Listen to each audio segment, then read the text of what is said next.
going on, y'all? What's going on, man? Yeah, working on this dry today.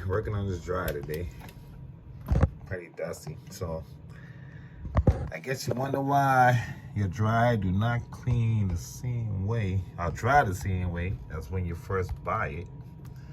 This is one of the reasons why.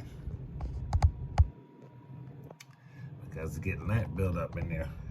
This is the gas dry I'm working on.